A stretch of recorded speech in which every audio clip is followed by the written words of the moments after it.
Recruiters, imagine having a recruiting sidekick that works 24 hours a day. Meet Pin, your AI-powered assistant that never sleeps. Pin combs through over 850 million candidate profiles to find perfect fits for your clients, even those hard-to-find unicorns. It then engages them across email, LinkedIn, and SMS with smart outreach that gets nearly half of candidates to respond. And Pin doesn't stop there. It automatically screens resumes with pinpoint precision and handles the back and forth of interview scheduling for you. It's like having an extra team member who never clocks out, so you can fill roles faster and focus on closing deals. Visit pin.com to book your demo today. Coming up on this episode of the Elite Recruiter Podcast. There is definitely a return on investment with the time that I put in on LinkedIn. If there was not, I would not do it. It is one of the best things that has ever, being laid off, that is one of the best things that has ever happened to me professionally. And I say that with great care and respect to people that are going through it. It doesn't feel good at the time. Welcome to the Elite Recruiter Podcast with your host, Benjamin Mena, where we focus on what it takes to win in the recruiting game. We cover it all from sales, marketing, mindset, money, leadership, and placements. Admin is a massive waste of time. That's why there's Atlas, the AI-first recruitment platform built for modern agencies. It doesn't only track resumes and calls. It remembers everything, every email, every interview, every conversation, instantly searchable, always available. And now it's entering a whole new era. With Atlas 2.0, you can ask anything and it delivers. With Magic Search, you speak and it listens. It finds the right candidates using real conversations, not simply looking for keywords. Atlas 2.0 also makes business development easier than ever. With opportunities, you can track, manage, and grow client relationships powered by generative AI and built right into your workflow. Need insights? Custom dashboards give you total visibility over your pipeline. And that's not theory. Atlas customers have reported up to 41% EBITDA growth and an 85% increase in monthly billings after adopting the platform. No admin, no silos, no lost info, nothing but faster shortlists, better hires, and more time to focus on what actually drives revenue. Atlas is your personal AI partner for modern recruiting. Don't miss the future of recruitment. Get started with Atlas today and unlock your exclusive listener offer at recruitwithatlas.com. I am so excited about this episode of the Elite Recruiter Podcast because this guest has done the impossible. She has done something that I have been saying for years that cannot be done on LinkedIn. And now she's proven me wrong over this past year and a half that I've gotten to know her. I have been wrong. But here's the thing. What she has done is something that every single one of us can do or should be doing. She's taken like everything people are saying and she actually implemented it, and she is making placements day after day and week after week in the highly cleared space. Like this is talking like the CIA, NSA, all the crazy intel agencies, TSSCI, CI Poly, Full Scope Poly. She has developed the community on LinkedIn, and that community is turning into hire after hire after hire. So we are excited to have Stephanie on to break down exactly how the hell she did it and how she has proven me wrong. Man, I feel like an old dog. Welcome, Stephanie. Thank you. Thank you. I don't even know how to follow that intro. You can be my hype person any day of the week. I'm actually going to sit up straighter right now to introduce myself. That was so dang good. So yeah, for your listeners that don't know me, I'm Stephanie Holman. I recruit for national security, intel, defense, all in the cleared space, right? So I recruit primarily engineers at the senior level. So senior systems engineers, solution architects, and a long list of other positions. That is just a super quick intro. And like you said, I've been leveraging LinkedIn and social media, and we're going to talk about that. Yeah, we're going to go deep into this because, like, my God, the ability to build a community on LinkedIn and turn that into a gold mine, I've seen very few recruiters become elite doing that, and excited about your story. So let's take a few steps back. How did you even end up in this wonderful world of misfit toys, recruiting? Yeah. So to give you the quickest version of my story, so I actually started in higher education. Educationally, I have a master's in education and school guidance counseling, K through 12. So I started at the elementary level and eventually found myself in the higher ed community and stayed there for a really, really long time. I loved education. I really believe in access to information, knowledge is power. I could rattle on and on. But basically, at the college level, I was doing a lot of things. But for the purpose of this podcast, I'm going to just focus in real quick on some things that relate. I was recruiting for like computer science, information security programs, right? So I knew all of these degree programs. I got to know a lot of students. The students in the population I worked with, they were military. They had security clearances, right? So I'm setting the stage here. There's a lot of things that happen in your life where pieces are kind of lining up together, but you don't kind of know where the puzzle pieces were coming together yet. Anyways, so those are the types of programs that I recruited for on the higher ed side. Long story short, I maxed out. This is not earth-shattering information. There's not a lot of money in education. It just is what it is, right? And so at some point, I needed to decide, whether or not I could stay in education financially. And I couldn't. So I started spinning my wheels and trying to figure out where to go next. I'm also a military veteran, right? And so as a veteran, I had access to this program called Hiring Our Heroes, HOH, very well known. Shout out to these folks because it's such a critical piece of my story. I ended up applying with HOH to do a fellowship program through my resume in there. And Hiring Our Heroes said, have you ever considered tech recruiting? We think you've got this fantastic foundational background for it. So long story short, resume goes in there, hits a bunch of tech companies like AWS. And I ended up getting a number of offers through AWS and I got to cut my teeth with Amazon Web Services. First time in tech ever. Your first time recruiting was AWS. First time recruiting in the tech space with AWS. Which division of AWS did you join? Yeah, so I supported it's called the AI2 initiative. So it's the intelligence sector. And basically they would take any, I won essentially Willy Wonka's ticket, right, into the factory of AWS to learn from the best, some of the best people, right, that have been in this field for years and years and years and cut my teeth with them. So yeah, phenomenal experience. Thank you, AWS, for that, supporting military members. It was a wild ride. I love that you ended up in the cleared space as you jumped into this wonderful world. Because the cleared space I've always joked around is this quiet, this underground thing.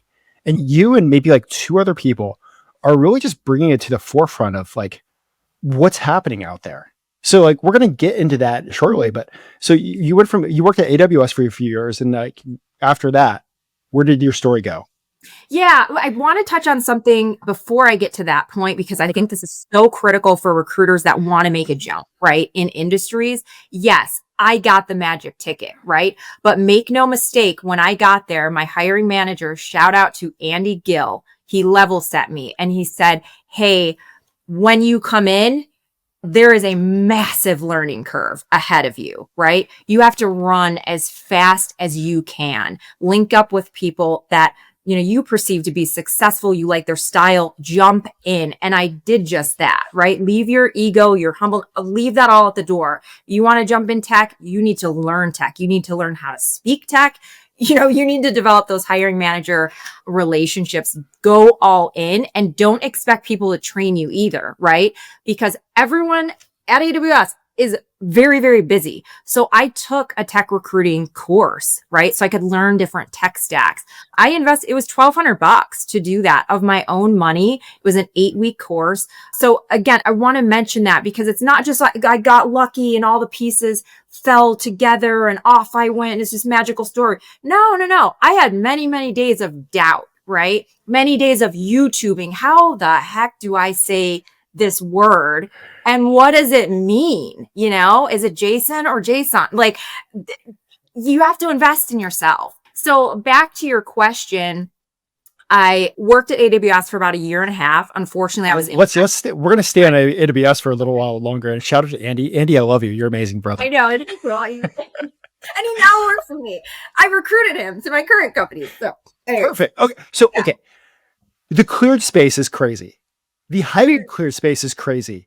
How did you start integrating with these hiring managers and with these programs where they can't invested in your own money onto a recruiting course. You're learning how to work these like crazy programs and proposals. And how did you start working with these hiring managers who can't tell you anything? Yeah. So I think I mentioned leaving your ego at the door, and there's a lot. You can get pretty far in life with just being humble. I'm going to go off key here. People know when you're bullshitting them. So when I was developing relationships with my hiring managers, be it at AWS or where I am now, I came in and introduced myself, but let them know like where I'm coming from, the level of understanding that I have, and that I wanted to support them. So building that relationship is just so massively critical. And then you talk about, the criticalness of intake. You need to know as a recruiter what you are recruiting for, right? Beyond the job description. The job descriptions in the cleared space, they tell you nothing. They're pretty generic. So you have to have those conversations with your hiring team to say, okay, can you tell me a little more? Get right to the line. I don't want anyone to do anything, unethical, illegal, that sort of thing. And then, you start having these screening questions, and inevitably candidates are going to ask you things you don't know. That's okay. Don't shoot from the hip and try to make something up. Don't do that. Don't do that. Never ends well. But you can say, that's a great question. I don't know. And that one, it hasn't come up, in my intakes, whatever. And then follow up with the hiring team. It's okay to tell people they don't know. And cleared engineers respect that. They would rather you say, I don't know, versus I'm just going to talk in circles and BS you and try to hope that you forgot what you asked. And don't do it. Just don't do it. Like all those engineers know all the projects and the programs. It's crazy. Yeah, they do. Very smart people. This is kind of off topic, but one of the times many, many years ago, I came back to my desk from lunch and a security team was at my desk waiting for me because somebody shot me a piece of information and they had to come collect all my data to get it swiped. Oh, yeah. That's what my nightmares are made of, and I've said many times, no, stop. Don't share that. Don't share that. Yeah. I didn't realize it was shared. I was on an email thread, then it all got flagged. And next thing you know, I come back from lunch and multiple people are just waiting for me in my queue. But I'm like, hi guys. Yeah. Your computer lights up like a Christmas tree. Good job, Ben. You're not fired this time, but next time you will be. And I'm like, it wasn't me. Anyways. Okay. So AWS, you had to work hard to get integrated there. Very. I'm talking 10 to 12-hour days. Very, very hard. I aligned myself with an individual still there. Shout out to Josh Sachs, one of the most phenomenal recruiters that I've seen in action. And when I went to him, I just said, I would love to listen in on some of your phone calls, right? To see how you do this, what your style is. I'm not saying I liked everything about his style, but as a recruiter, you can adopt what you want and modify as you go. And what I learned very quickly about Josh is he had such an incredible referral system. So we can talk about that a little bit more, but people are walking, talking advertisements. That is better than any commercial, any newsprint ad. They remember how you've treated them. And so you do that enough times, you have these good candidate experiences. Of course, you're going to be top of mind. Hey, Stephanie treated me fantastic. Benjamin, he's top notch. I didn't get the job, but I had a good experience and I left feeling valued, and respected during the process. So want to continue through this AWS story. And I know, unfortunately, it didn't end as well as you wanted it to be, but maybe there was silver lining in that. There definitely was. It is one of the best things that has ever being laid off. That is one of the best things that has ever happened to me professionally. And I say that with great care and respect to people that are going through it. It doesn't feel good at the time, right? I had a wide range of emotions and things to process. Fortunately, with that layoff, I knew that I would probably be impacted months in advance, right? So I had time to chew on what my next steps were going to be. If I was impacted, do I utilize social media to put up an open to work banner? And then think through, how do I want to write about that? online, right? So I had my exit message crafted months in advance. Now, this was not a one-time, here's my draft, I'm ready to go. No. I wrote this, I looked at it every week, revise. And so that was my way of announcing to the world that, yeah, I'm open to work. I want to get right back in there. For me, I had a phenomenal experience. And again, with my backstory coming from education, I am deeply grateful for any time that AWS allowed me to be there. Yeah, it didn't end the way that I wanted to be or that I wanted it to, but at the end of the day, they selected me, someone with zero experience in tech recruiting. There are thousands of recruiters, thousands who had more experience than me, who would love to have had that opportunity. So for me, I left with gratitude.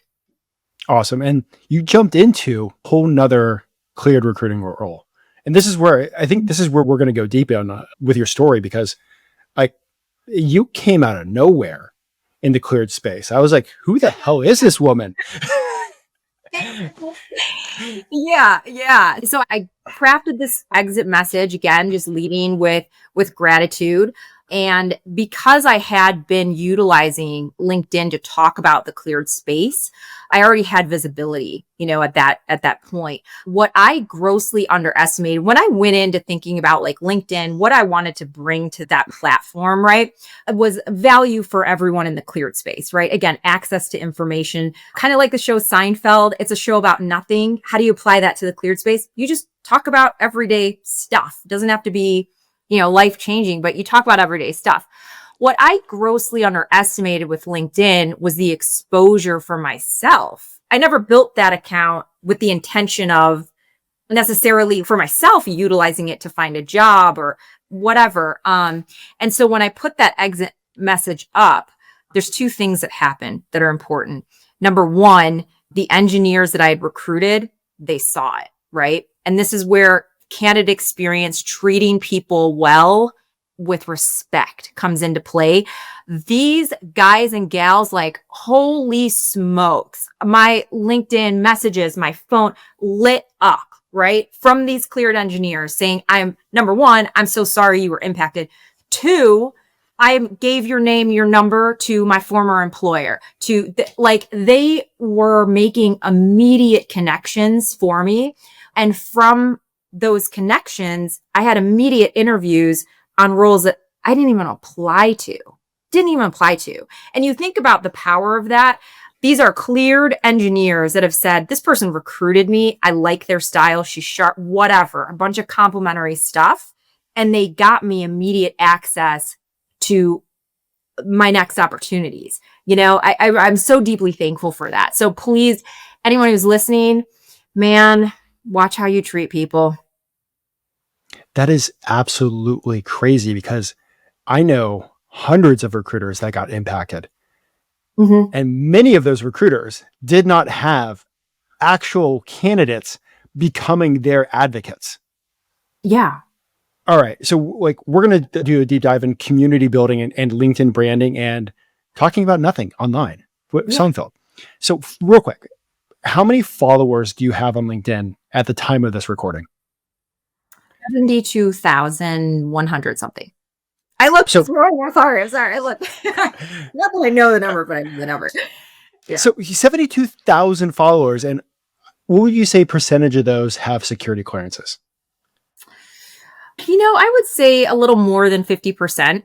The rest are individuals who are looking to get into the cleared space. And that's something I think for all of us in the cleared space, regardless of what type of position you are in, pay it forward, pave the road for someone else. Again, access to information. A lot of people don't know about the cleared space. How to even look for a role where you can get clearance sponsorship. So a good percentage. I would say the rest are individuals just looking to make the jump. So here's what I have actually said for years. And maybe this is like an old dog, get off my lawn, whatever it is. Yeah. But I'm like, clear people don't live on LinkedIn. They live on other places because of whatever. And then I've watched you over the last, 2 years, literally just build this entire community. And here's one of the things, here's the important thing that I want you guys to listen to. about this. So often we talk about LinkedIn being a community. And when you post something within that quote unquote community, you can make placements, you can make money, you have opportunities, things happen, but you have to cultivate that digital community. Taking a few steps back, did you think about all this, or was it just like a happy accident that happened? Gosh, that's a loaded question. I approached it as an experiment. When I started on LinkedIn, when I just started at AWS, I saw some really big accounts, right? And so my initial thought process was, oh, these people are just really lucky, right? They're good looking. They play the part. They speak the part. They are just operating at a different level. And then I think what you find out is, no, they're willing to do it. They're willing to suck. They're willing to put the work in. But there's also a framework, right? They have dialed in their messaging, what value they want to bring to the platform. And I wanted a part of that. I also saw that there was an opportunity at that time, and there still is. There still is a massive opportunity for cleared recruiters to jump on this platform and bring more information about the cleared space to LinkedIn, because there's just not a lot of information there. So for me, yeah, it started as kind of like, how are these people doing this, right? And then how can I do this? And what does that look like? And then you just trial and error, experiment. But the more you do that, the stronger you get at it, right? And then your followers, they will tell you what's valuable to them. I think the biggest misstep I went into LinkedIn with specifically was, what do I want to say about myself? Like, what parts of me do I, me. No, wrong. It's about you. It's about you, cleared community. What do you need? What do you find valuable? And if you listen to your comments, responses, impressions, LinkedIn's going to tell you that. They're going to say, hey, this piece of content worked. This didn't. And so you reiterate, right? And just keep trying. And then it'll all just kind of come together. So I'm going to attack this more, but I also want people to see what the end game is. Like, so 72,000 followers, I'm guessing about 40,000 of those already have security clearances. Mm-hmm. So like, that's a massive number. That's a huge, like, when it comes to your recruiting desk and what you're hiring for and the managers you support and the programs that you support, you're making a ton of hires. I am. Yeah, I am. Yeah, I'm seeing a lot of success. Again, I try to stay really humble, but there is definitely a return on investment with the time that I put in on LinkedIn. If there was not, I would not do it. A lot of my content writing happens before and after hours, on the weekends. For the senior level folks that I've hired from LinkedIn, they have ghost profiles. I would never find them with a normal Boolean search. Their experience isn't listed in their profile. Nowhere does it mention they've got a security clearance. It's a ghost profile. There is no way I would find their profile. And a lot of these folks, they sit and watch, right? They'll never like a post. They'll never comment on a post, but they continuously see me in their feed. And a lot of the feedback that I've gotten from them is like, hey, number one, I like that you're on this platform. I appreciate the accurate information that you share. And I've learned a little bit about you and what your style is. People want to know that you will advocate for them and that they can trust you. So my avatar, so to speak, my LinkedIn representative digitally is out there. So someone without talking to me can go, okay, I see how Stephanie interacts. I see what she finds valuable, hiring timelines.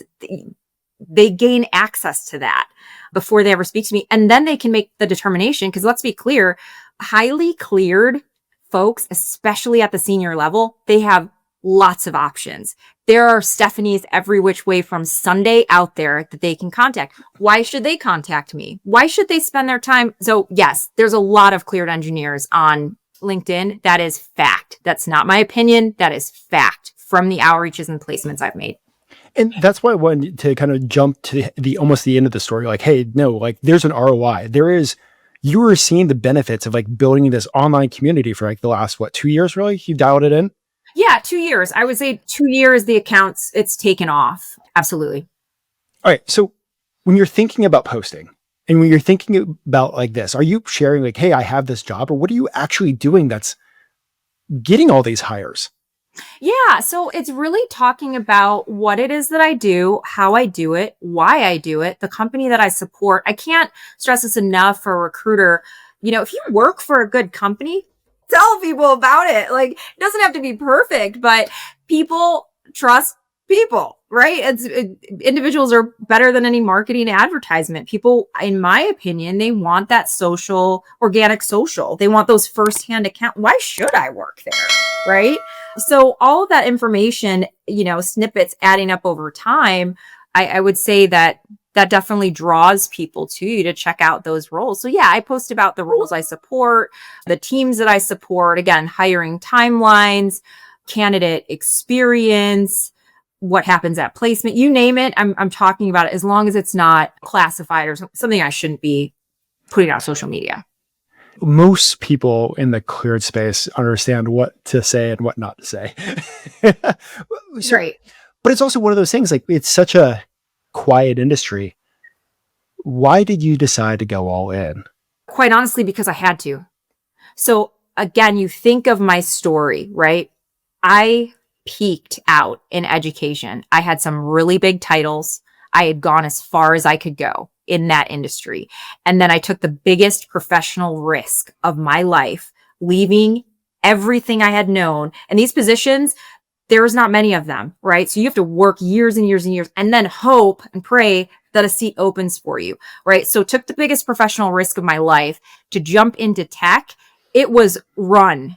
And I'm so glad, again, Andy Gill said that, like, just really appreciate the opportunity that you've been given here. So with that, and me knowing, okay, speed is part of this, access is part of this. What did I have within my control that other people were not leveraging that I could be bold enough to try? And that was social media. Okay. Now, when it came to like the types of postings, like I asked you the question about like job postings. Sure. Like, are you doing videos? Is it all text based? Like, should I be adding pictures? Like, what advice would you give to a recruiter listening to this? Like, holy crap! Like, I see the benefit of spending the next 1 to 2 years creating a brand, creating a community on LinkedIn. But what should I be doing to actually do that? Yeah. So test it all. I do videos. I post pictures. I sprinkle in a little bit of my personal life. You might, catch my 6 and 8-year-old on there making an appearance here and there. It's primarily though, like centered around cleared recruiting, right? And then just human experiences that people can relate to. I'm not the only working mom, right? Trying to figure out, okay, yeah, how do I balance everything and prioritize and still be a good mom and be a kick-ass cleared recruiter? So I'm not a fan of like the 1 to 10, here's what you got to do to be successful guides. None of that matters if you don't find it of value and success for you. And that's where you really have to know yourself. If you hate being on camera, do not do a bunch of recordings. If you are interested in it, but deep down, you're like, I'm kind of afraid, what if people say I'm ugly? What if that, okay, like work through those fears, throw a video up there, see how you feel about it. You might just go, that was better than I thought it was, right? Or it might be a dumpster fire, delete, get rid of it. Test it all out. There are folks who are just straight up written posters. You'll never see a photo or video from them. There's other folks that are really successful with video content like yourself. You have to experiment with it all. I hate to use the word influencer because I kind of cringe when somebody says I'm one. I'm like, no. Like, yes. I'm a recruiter and I just share stories. But have you seen, like, what else have you seen the benefit wise of you sharing your story and sharing this and gaining all these followers and making all these hires? Like, what else have you seen come out of this? Like the rewards? Yeah, absolutely. So I would say that I've gotten invited to some pretty big tables, right? Clearance Jobs. I've spoken at a few of their events, which was scary, but fantastic at the same time. And through those experiences, I've gotten to know individuals over at Clearance Jobs that I probably wouldn't have had access to. So that's just a quick example of the opportunities that have come. You never know who is watching your account. I've also gotten numerous employment opportunities. So employers out there, they can see how I professionally interact with the world. And this is a challenge for the listeners. I will give you $100 if there's anyone out there listening, one person. I'm not trying to lose a bunch of money here. But if you can go through my account and find anything negative, degrading, disparaging on my account in my posts or comments, I'll give you $100. It does not exist. And so these employers that have, I know, that's just how I interact with the world. More power to you if you want to do that on your platform. I just said something negative about LinkedIn games today. I'm like, dang it. It's just for me. This is just this is how I operate. I just don't find the negative stuff valuable. It doesn't add to my life, right? Like, I live in the real world. I have a 6 and 8 year old to deal with. That is what my life looks like. I'm not fighting people on the internet, but my LinkedIn page, it does show employers how I interact with the world as a recruiter, all that stuff. So I think that's been one of the most unexpected things. I get a lot of inquiries about, like, hey, have you thought about, would you like to work with our company? We have a recruiter opening, and so I've just been like shocked at that over the last 2 years. The Recruiter Sales and Business Development Summit is coming back. It is kicking off January 26, 2026. It is going to be the best, biggest, most focused conference for recruiters to help them grow with business development and sales. Remember, with all the summits, the live sessions are free. If you want to go for the replays, you got 2 options. You can go VIP on the summit platform, or you can join the community and have access to all the summits. But this is a summit that you do not want to miss. If you want 2026 to be the absolute best year possible, be there, be ready to learn, and be ready to crush it. I'll see you there. Okay, I got to ask this question. Like, all of us fall into recruiting. Like, you pretty much fell into recruiting. Mm-hmm. It seems like you like recruiting. I love recruiting. I don't like it. Okay. I love it. Here's the question. How did you learn to love recruiting? Because it's hard. Yeah, it's very hard. I like a good challenge. I think my heart is in the right place. Again, I think that just comes with like self-awareness, what drives you, what lights you up. This is an extremely hard space to be in. I love being part of someone's journey. I always have, right? Education, background, all that stuff. So this just takes it to the next level. And then I think it's deeply cool, as a military veteran, the government customers that we support. I can't say some of them, right, on this podcast, but that's something I'm deeply proud of. Like, Stephanie Holman, this little recruiter over here, had a part in that, right? Bringing some phenomenally intelligent, experienced folks to the company that I support and these government customers. My heart's in it. So you just hit a thing that I absolutely love. You learn to love it. You love it. But you also understand the value that you have as this matchmaker. And maybe it's easier to see because what we do in the GovCon world has a direct impact on lives many times. Absolutely. Let's just say, like, looking at other places, other industries, like, medical or engineering or IT, how can somebody look at what they're doing recruiting wise, fall in love with it, and see the value? What advice would you give to that recruiter? Yeah, I mean, challenge yourself. Take on a role that you don't think you can recruit for, nothing about. Those experiences will build you. Again, with loving something, we've all had jobs where you're like, oh, I do not want to do this for 20 years. Like, have those honest conversations with yourself, because ultimately recruiting is a position of trust, right? If you do not like it, I'm not asking you to love it. If you don't like it, right, you got to do right by people, right? It's like the do no harm thing. You got to be a good advocate for folks, really listen to them, know what it is that they're targeting. In the cleared space, we're going to switch gears a little bit. Yeah. Do you work proposals at all? I do. I have worked some proposal work. God bless you. I know. It's tough. So for those that don't know about the proposal process in the cleared GovCon space, many times a company has to write a proposal to help win the work. Many times the proposal team waits until the very last second before they talk to recruiting and saying that they need this magical person within 24 to 48 hours, or this proposal that they've been working on for 6 months is going to fail. Has your LinkedIn influence with what you've been doing helped close some proposals? Indirectly, I would say so. Yeah. I mean, again, it's just exposure to the company, the culture. Back to what you said, the speed, the timeline. That's a common pain point I think companies feel. And this is why it's so critical to make sure your recruiting team, your business development team, like your partners, right? And coming and saying, hey, we'd love to know about this sooner. And here's why. It's not exactly easy to find somebody with 5 years of hands-on Kubernetes. I think it's closed the gap in some ways, right? Again, back to my LinkedIn, your question, it again is putting information out there about the company. So in the cleared space, you've been talking with these ghost profiles that can never be pulled up on a Boolean search. They don't say anything about what they're doing, but they're like doing the roles that we're looking for.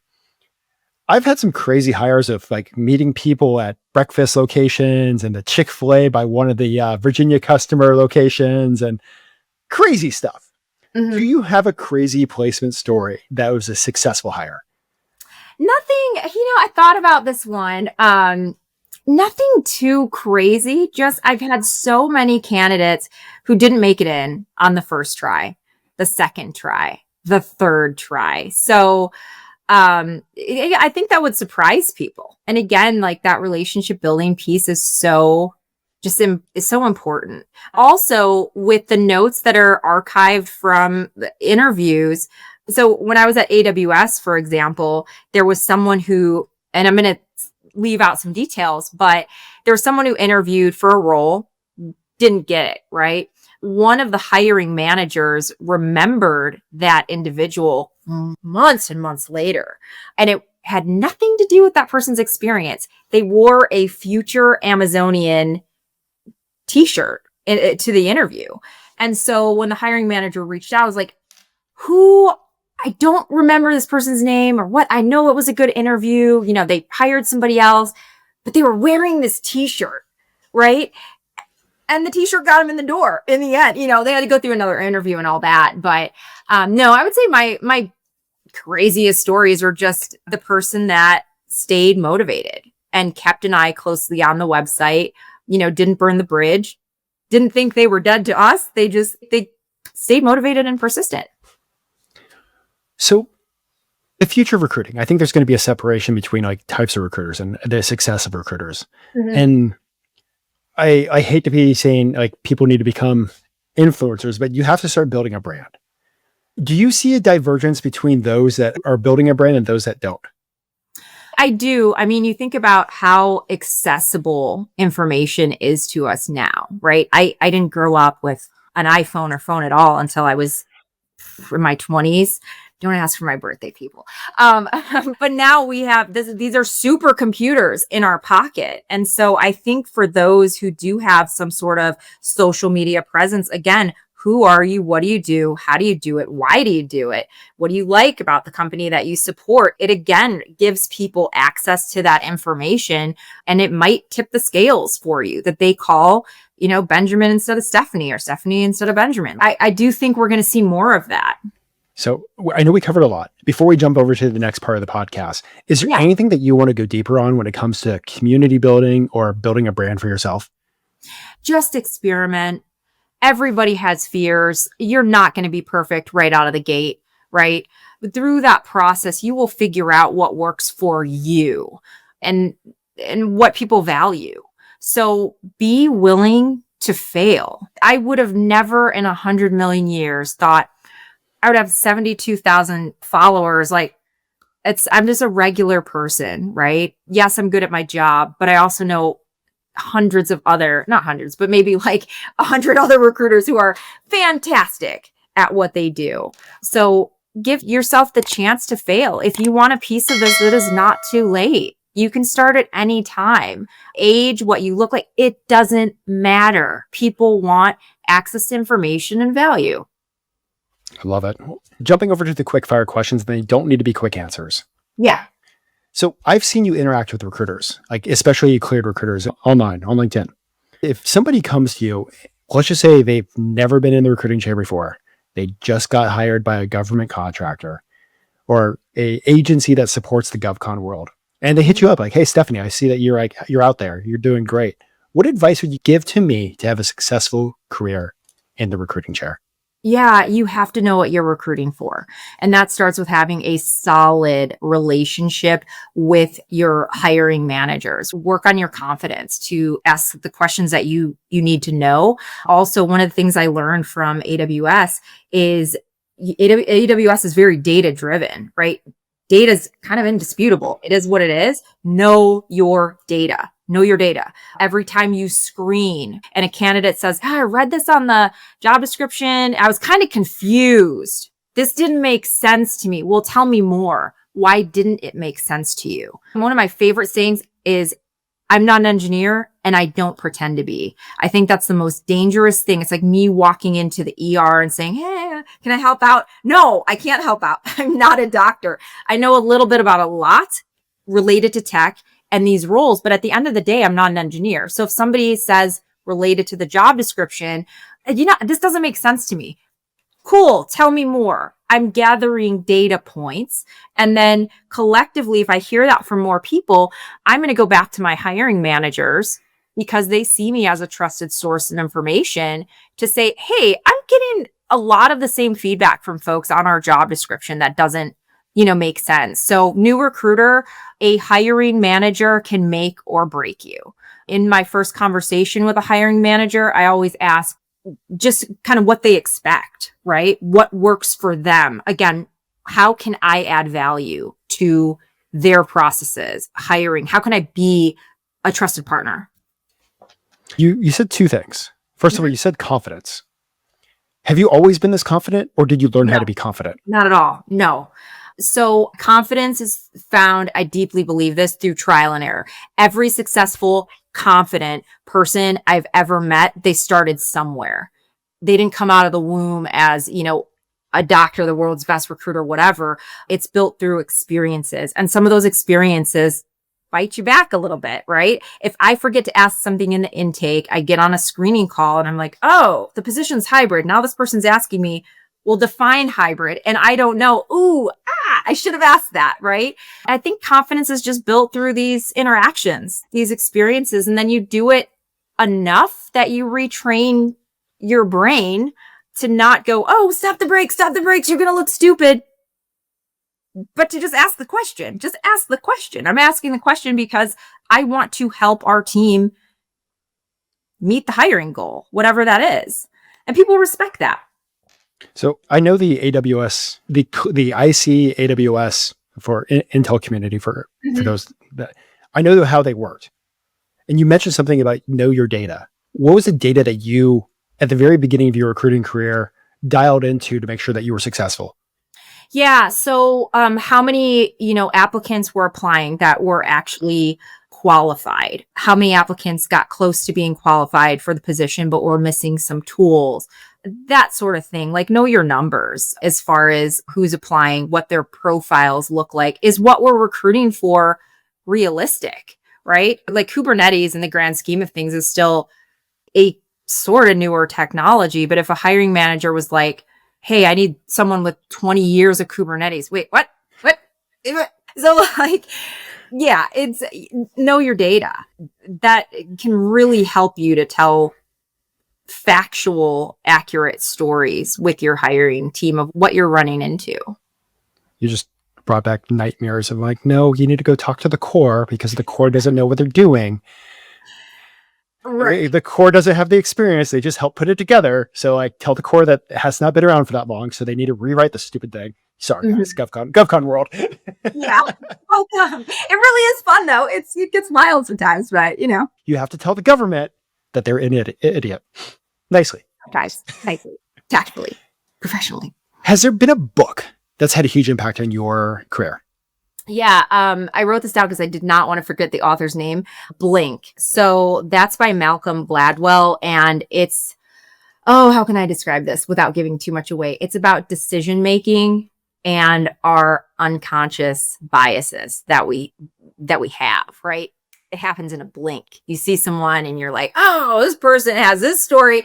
No. I would recommend it for recruiters because there is bias in recruiting and hiring, and you need to check your bias at the door, because when it comes to recruiting, hiring, like, we can impact people positively and negatively. Our brains are supercomputers. If you think about it, we're taking things in visually through audio. We're like processing all this stuff really quickly, and we don't always get it right. So I think anything on bias is a good thing in recruiting. Is there like other people outside of books that you also learn from? Oh gosh. Like, do you have a favorite? I do. I love Amy Miller. I know you know Amy Miller on LinkedIn. She's also here. She's still at Amazon. And oh my gosh, what is she? Project Kuiper.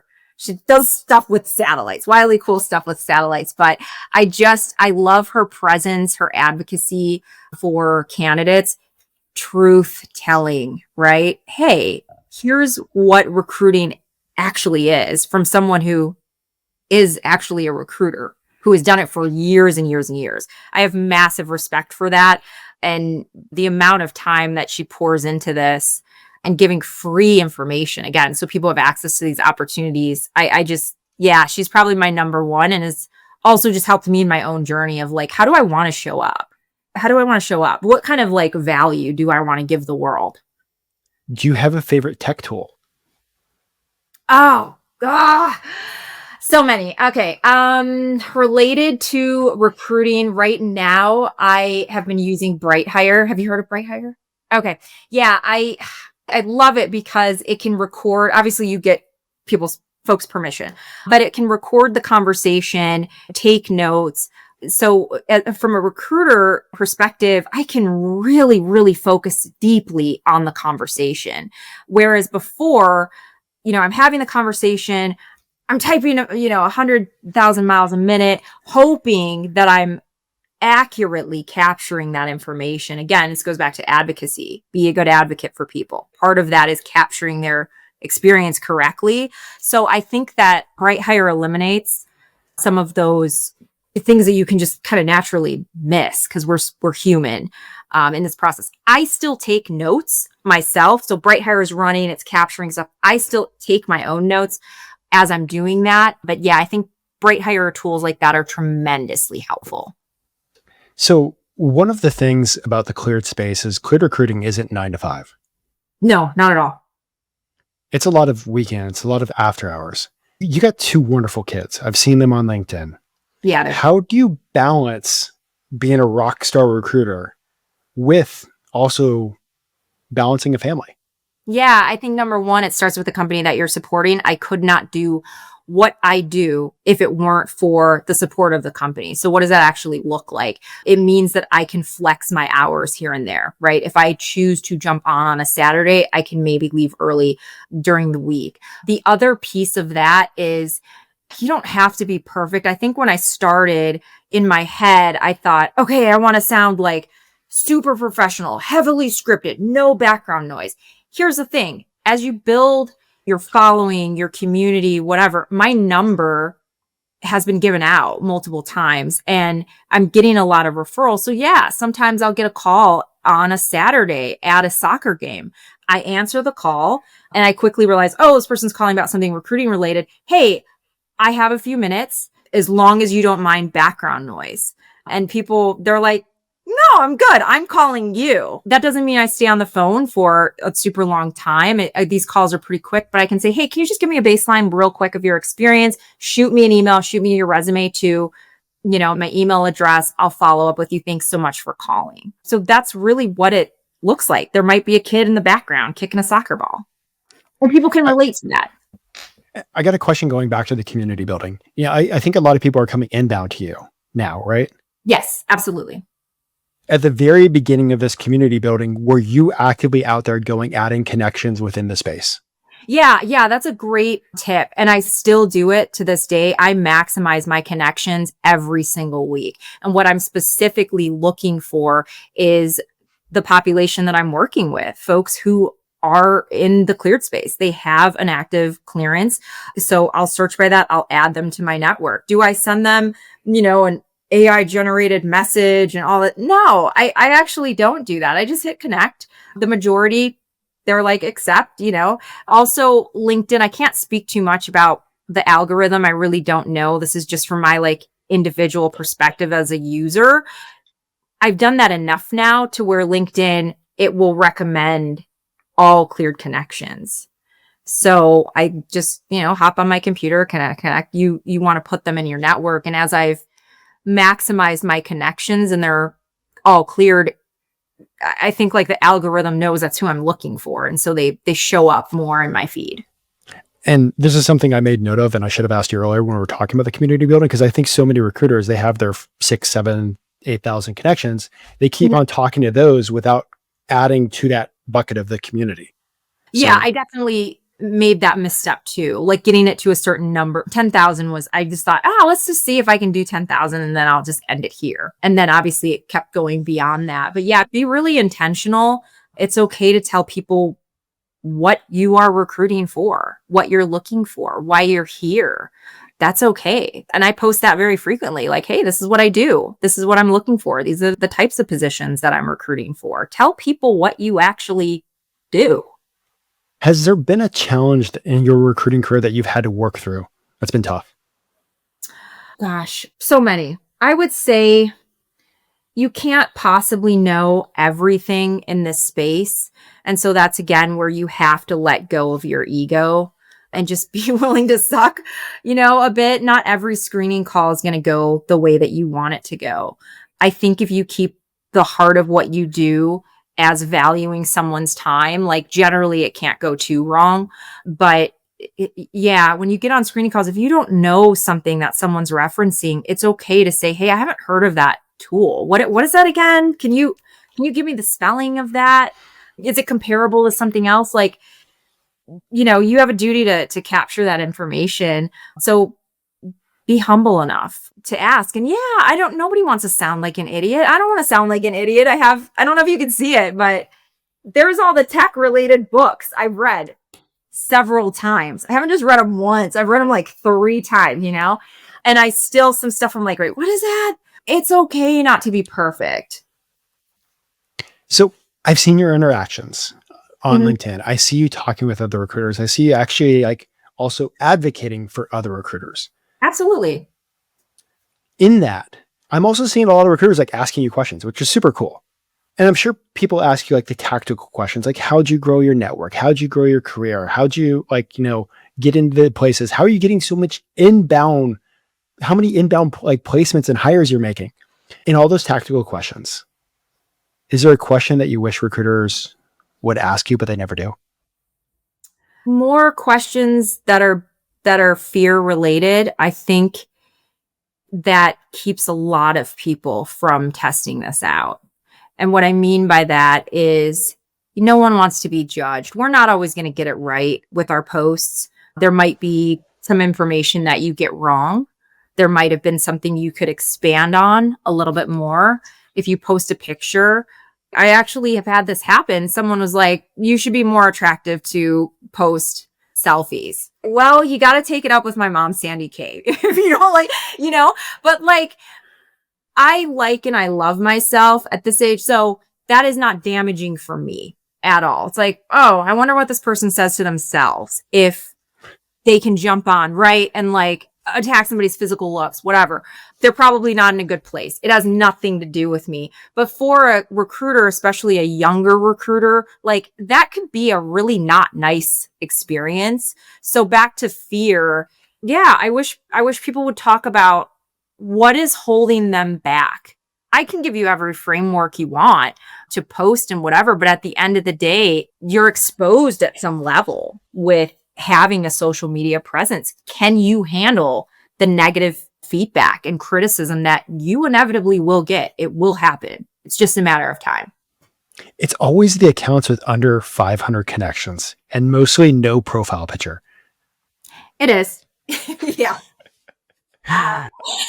Yeah. So, and you need to, I think too, I wish people would ask too, like, how do you safeguard that, right? How do you safeguard yourself? How do you protect yourself, your spirit from being impacted by the negative things and the attack. And I don't get that too often. It happens every blue moon. But now when I see it, I identify it very quickly if I get some off the wall email. So I'll read a couple words, stop, pause, delete, block. I don't read the whole thing at all. Couple sentences, couple words, not even sentences. You're out of there. You're ejected. We will never interact again.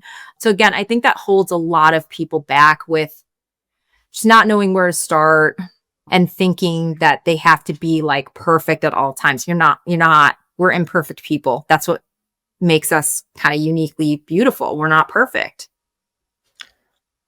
One last question, or maybe two last questions. Yeah. But like LinkedIn can just easily suck you down a rabbit hole. You can spend hours interacting, doing all this stuff with LinkedIn.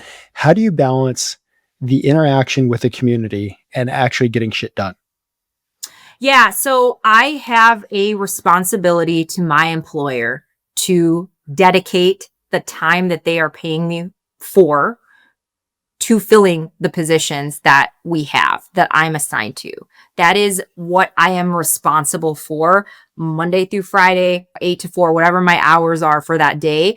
And I'm upfront about that, right? I think you, as a recruiter, you have to know the difference between what a recruiter is and what a coach is. I'm not a coach. I'm a coach for the people that I recruit and work with that are actively in the process. But if someone reaches out and says, hey, Stephanie, I'm going for this logistics role, which I don't recruit for logistics at all. I don't have any logistics roles, right? A role that is not in my wheelhouse whatsoever.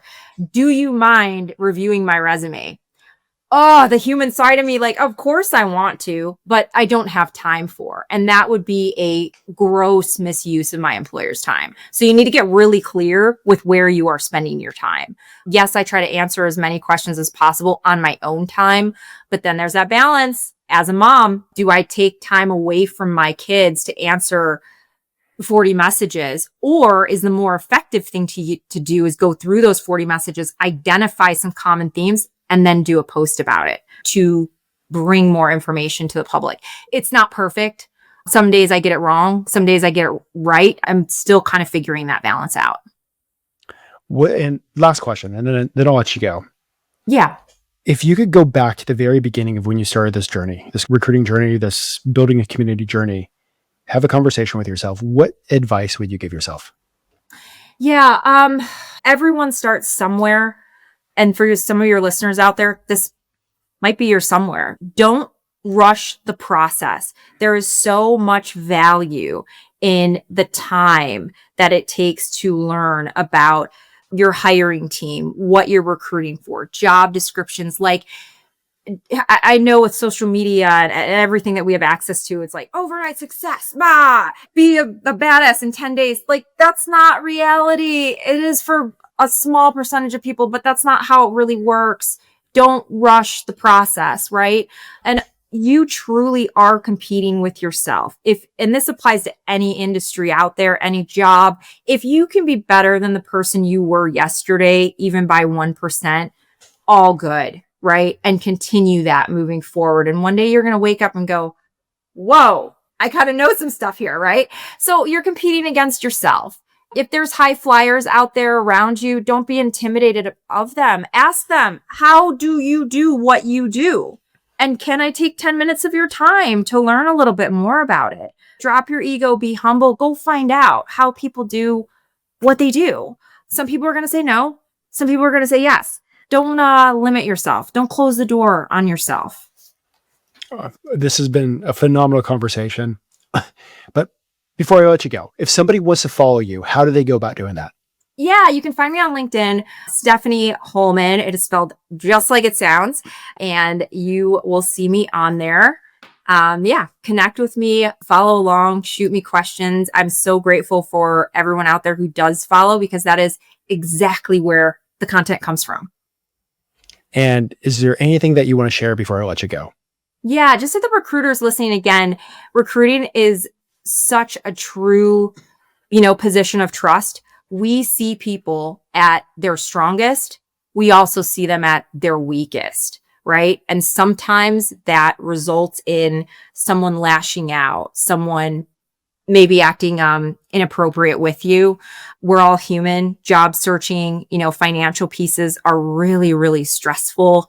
Try not to take it personally, but also give people grace. I love this. I just got to say thank you for proving me absolutely. I said for years, people would be like, you need to be on LinkedIn. And I'm like, I literally said for years, and this is like before the podcast really took off. Yeah. I don't need to be on LinkedIn because the clear community isn't on LinkedIn. So I don't need to post on this stupid platform. The fun thing about recruiting is there's always somebody out there to prove any theory that I've had wrong. So Stephanie, thank you for absolutely crushing it in the GovCon space and showing what's possible and how you can build a community, build influence, and most importantly, with the amount of hires you're making, impact more lives. So for the recruiters out there listening, we've been talking about this. I've had so many people on the podcast talking about what you need to do to build your brand, talking about what you need to do to build a community.